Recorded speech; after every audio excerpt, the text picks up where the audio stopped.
por intermédio de Nossa Senhora, nos conceda neste momento a luz do Espírito Santo para que possamos realmente colocar em nosso coração Jesus Cristo. Por quê? Porque Ele é o caminho, a verdade e a vida. Aquele que não tiver como princípio Jesus Cristo precisa refletir bastante, porque só Ele nos dá a certeza da ressurreição. Por isso vamos invocar. A nós descer divina luz, a nós descer divina luz, em nossas almas acender o amor de Jesus, em nossas almas acender o amor de Jesus.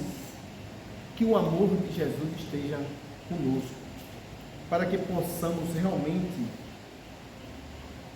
absorver a palavra de Deus que Ele nos concedeu e nos concede todo dia.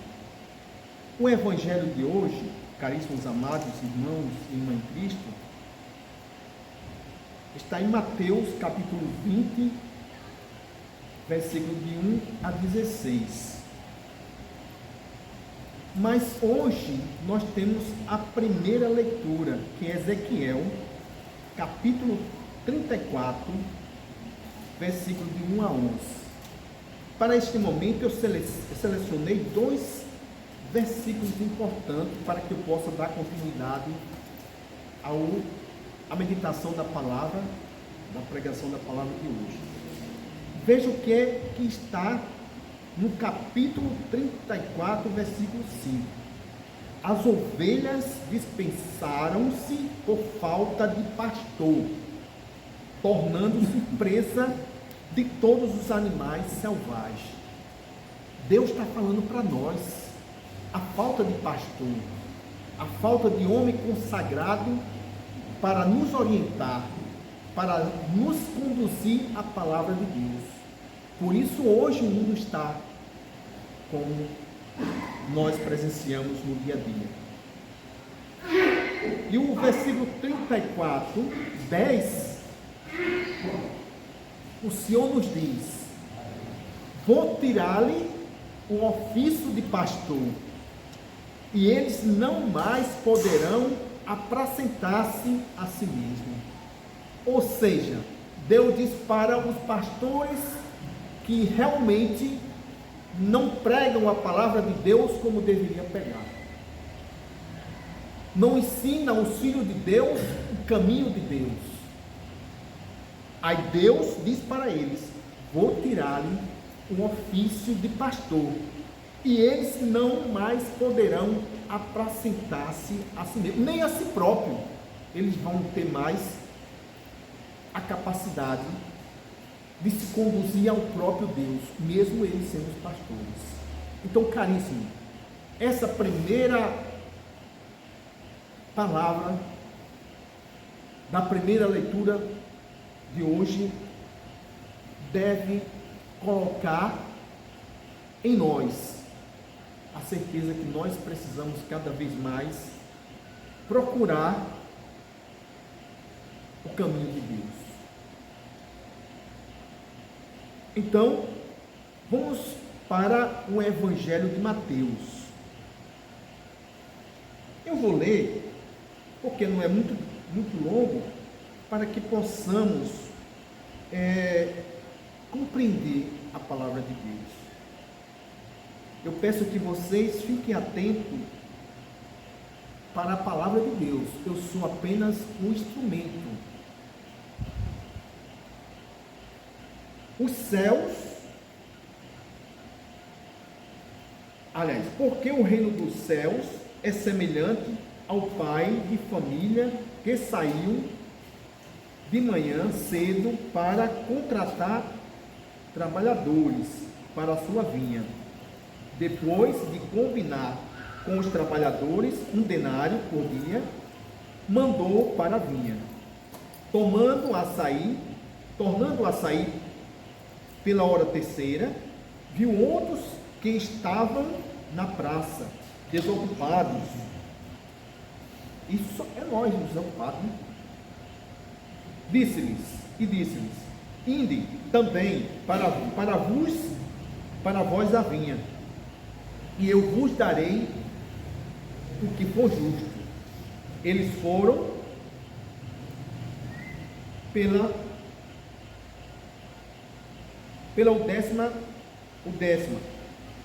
hora décima, aliás. Encontrou outros que lá estavam e disse-lhes: por que contratou?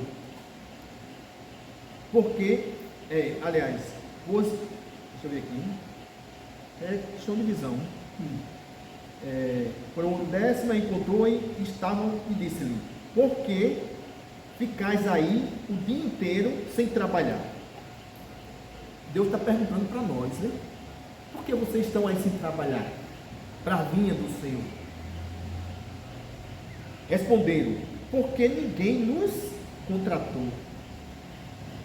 Disse-lhe: ide também vós para a vinha. Chegando à tarde, disse ao dono da vinha, ao seu administrador: chama os trabalhadores e paga-lhes o salário, começando pelos últimos até os primeiros. Vindo-os da hora décima, receberam 1 denário cada um. E vindo os primeiros, passaram a receber, murmurando contra o pai de família, dizendo: estes últimos fizeram 1 hora só, e tu igualaste a nós? Suportamos o peso do dia, aqueles que reclamam, né? E o calor do sol. Ele então disse a um deles: amigo, não fui justo contigo? Não combinamos um denário? Toma o que é teu e vai. Eu quero dar a ele, a este último, o mesmo que a ti. Aí vem a parábola mais importante desse evangelho. Não tenho o direito de fazer o que quero. Não tenho o direito de fazer o que quero com o que é meu? Olha, o que é que Deus está dizendo para nós? É Deus? Não é eu que tenho que exigir de Deus o que eu quero. As festas, as mordomias, os prazeres, os desejos carnais, e depois suplicar ao Pai a entrada no reino de Deus. Aí ele diz: ou estás com ciúme, porque sou bom, né? O Pai é bom. Eis como últimos serão os primeiros, e os primeiros serão os últimos. Caríssimo, não é preciso explicar a palavra que eu falei do Evangelho, porque quem busca Deus vai compreender. Os últimos serão os primeiros e os primeiros serão os últimos. Nós precisamos compreender o mistério da palavra de Deus. Deus é amor, que acolhe a todos nós. Ele acolhe a todos nós. Que o Evangelho diz que ele procurou os primeiros e depois foi procurar aqueles que estavam nas ruas, sem trabalho, né? Sem trabalho. No texto bíblico que a propriedade, o mundo, o céu é de Deus, não é nosso. Nós queremos que o mundo seja nosso, com as nossas arrogâncias, com os nossos desejos, com as nossas fantasias, bonitezas, riquezas, né? Desejos carnais. Nós presenciamos hoje, com as mídias, tantas maldades, né? Tanto afastamento de Deus. Então, ele procura cada um de nós para sermos os trabalhadores do reino de Deus. A vinha é a graça que Deus nos dá no dia a dia de trabalharmos para o reino de Deus. A vinha é o céu que iremos quando alcançarmos o meio pela missão que nós, nos propomos a seguir Jesus sem reserva. Ou seja, ter Jesus como primeiro lugar. O primeiro lugar é Jesus. Porém,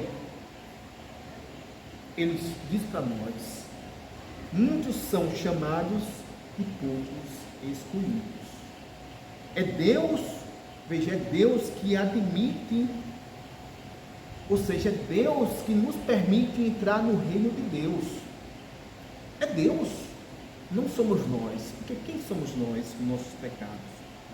Ele que chama de manhã, de tarde e à noite, para que nós entremos para o trabalho do reino de Deus. Ele escolhe a todos, seja pecadores, seja justos, seja perfeito, é Ele que escolhe. E é Ele que converte os corações que precisam ainda ser convertidos. Caríssimo, no estudo que eu fiz hoje para esse momento, eu fiz, fiz algumas anotações do santo de hoje, São João Eudes. Às vezes a minha língua trava, eu sou alagoano, né? Alagoano tem esse problema. Eu coloquei aqui alguns, veja o que é os santos e santas de Deus, sempre digo. Os católicos que não conhecem a história dos santos, ainda está em dívida para com Deus.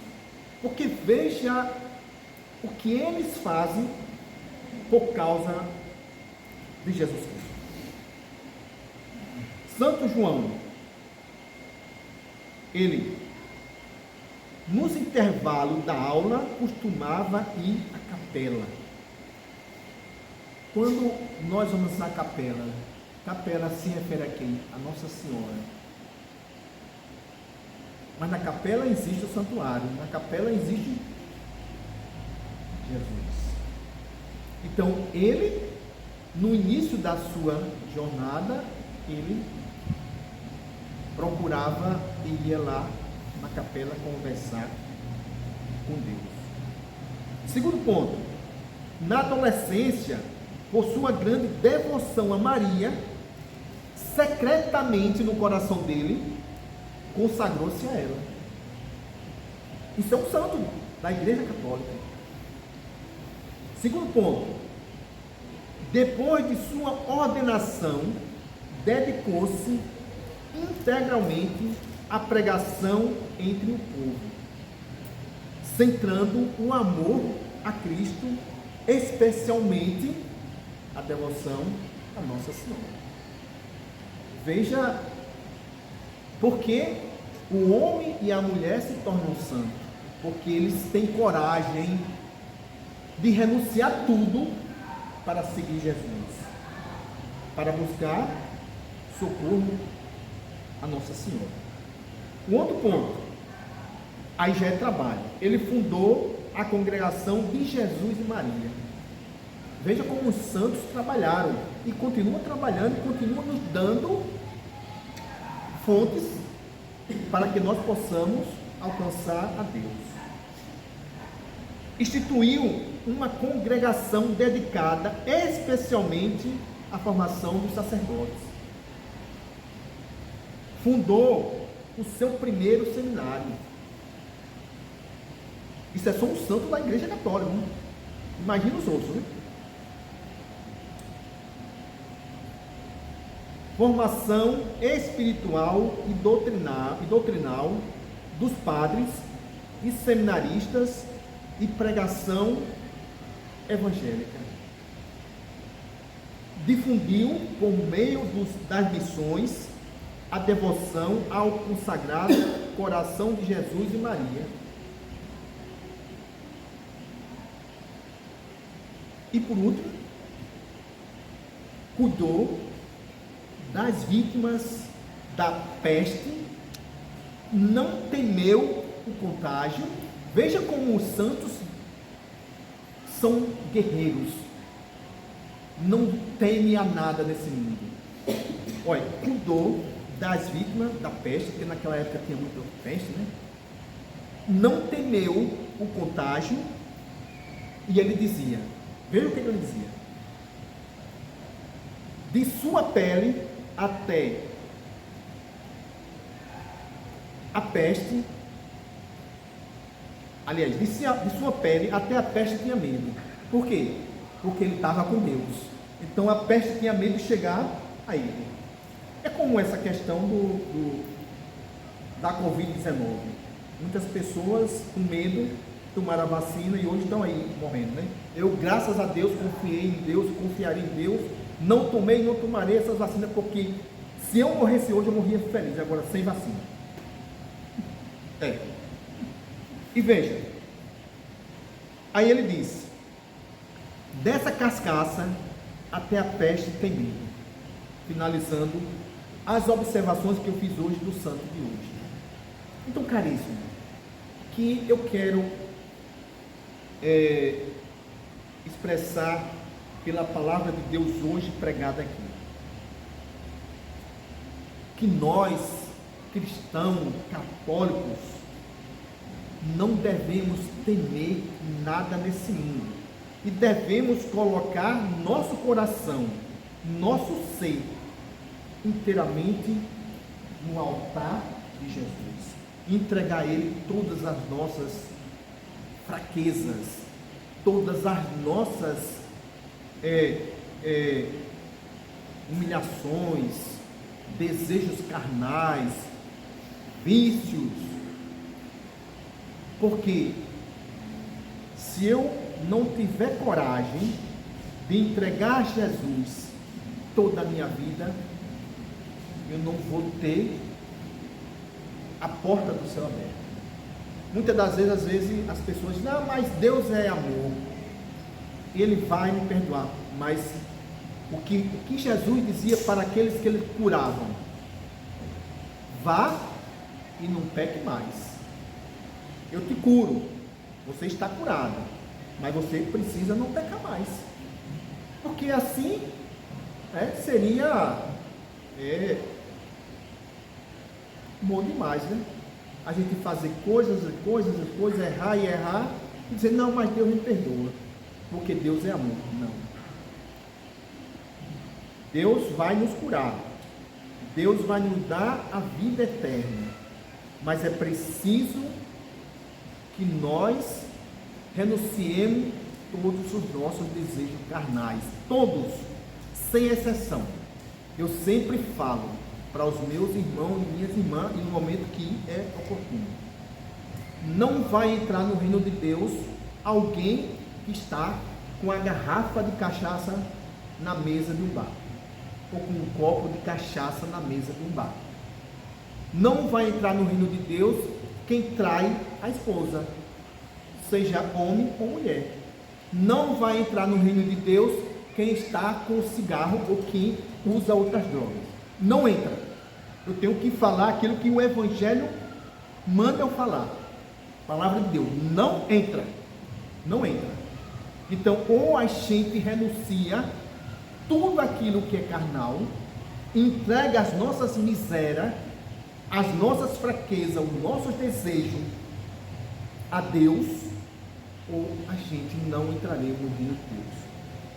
Eu falei para um irmão em Cristo, muito conhecedor da palavra de Deus, inclusive ele faz parte da pastoral da família, é cursilista, faz parte também do encontro de casais com Cristo, e eu disse para ele em um certo momento, para finalizar: é preciso perdoar, o perdão é a porta da entrada do céu. E ele me disse: mas Noel, eu tenho essa dificuldade. Eu disse: mas o próprio Jesus Cristo, na oração, ele disse: aquele que não perdoar o irmão, ninguém vai entrar se não tiver com o coração aberto, um coração livre, um coração sem mágoa, sem rancor, sem qualquer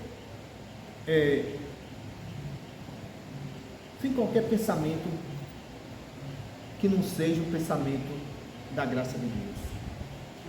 Então, caríssimos, finalizando, como o próprio santo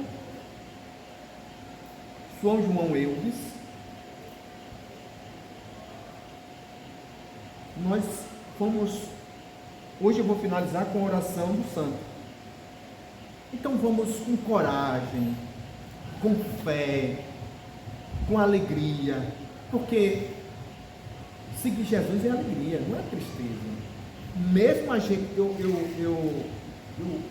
falo aqui para vocês que de todas as vezes que eu passei nas enfermarias dos hospitais, ninguém nunca me viu triste. Pode me ver desfigurado, porque e eu não deixava de orar, mesmo sem poder falar, mas era o meu coração e a minha mente, o meu espírito que orava.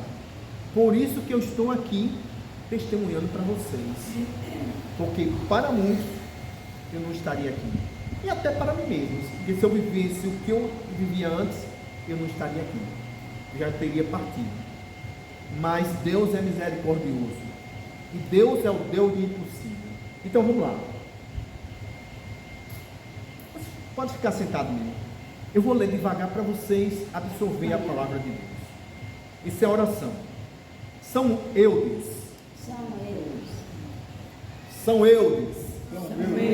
Agora sim. Que santificou. Por meio da devoção. Intensa ao coração de Jesus. E Maria.